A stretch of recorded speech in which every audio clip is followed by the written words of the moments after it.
Hello guys, welcome back to my YouTube channel. If you're new here, please welcome. So guys, today is a Sunday and I felt like I should be delivering this content to you guys. It's about Madzibaba vanozviti vanosanganisa zvamwari nezvemushonga vanoti vanosanganisa, and I'm like, for the first time I'm agreeing with what Prophet Freddy is saying here.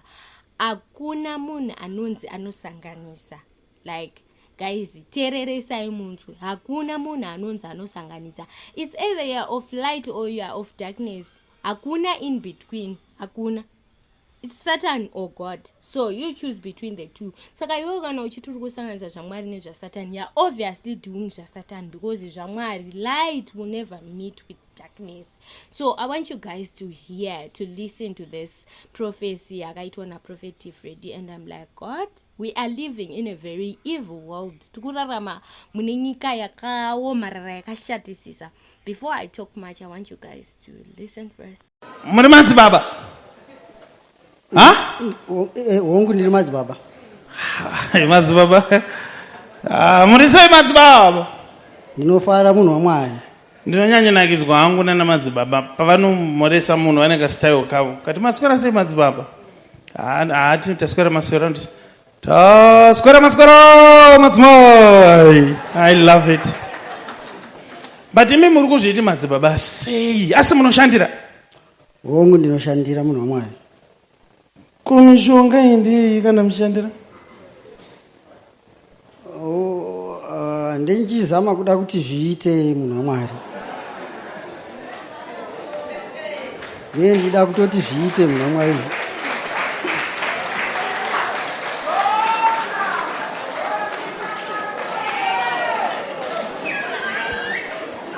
Saka mune muchisanganisa?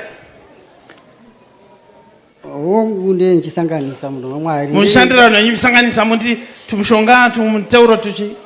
Ndida kuti zvifambe munhu wamwari. Kuna zvakadaro. Panyika panapa rakaenda kuudza chinhu chokwadi. Hapana chinhu chinonzi kusanganisa.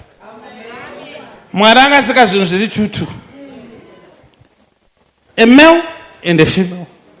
A boy and a girl. Darkness and light.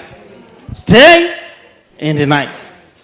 Hakuna pekuti unombozoti ndikuda hafu chakati hafu chakati. No. Ai Madzibaba, chero muchisanganisa kudareko zvinezvi vanhu vacho havasi kutoya kuzoshandirwa futi. Mari haisi kubatika. Inzwai dzidziso yangu.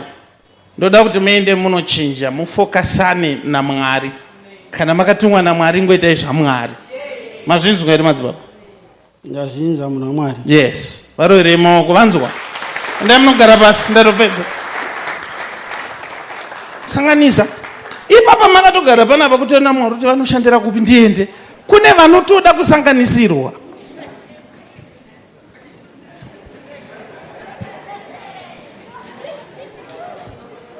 Garai pamba muri Madzibaba. Mukaona paina auya itaiwa.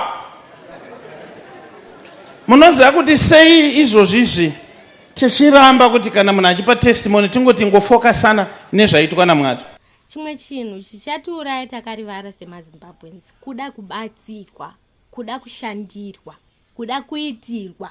Isusu tisingaite tega, because the moment you kneel down ukanamata wega iwe kuti Mwari ndibatsire zvinhu zvangu zvifambe, God says that answer yako anenge anayo kudhara. He's just waiting for you to pray to him so that he will release his answers, because he knows what you want, he knows what you ask for before you even ask. Saka kuzongokumbira kuzadzisa shoko raMwari rekuti iwe unofanira kumunamata womukumbira. Saka guys, this hurt me to the core, sure, kuti kune vanhu vanozviti vanenge vari vanhu vakatumwa naMwari, as at the end of the day they end up working for the devil, which hurts a lot. So guys, thank you so much for listening and watching my video. Make sure you do like, comment and subscribe to my YouTube channel. Bye.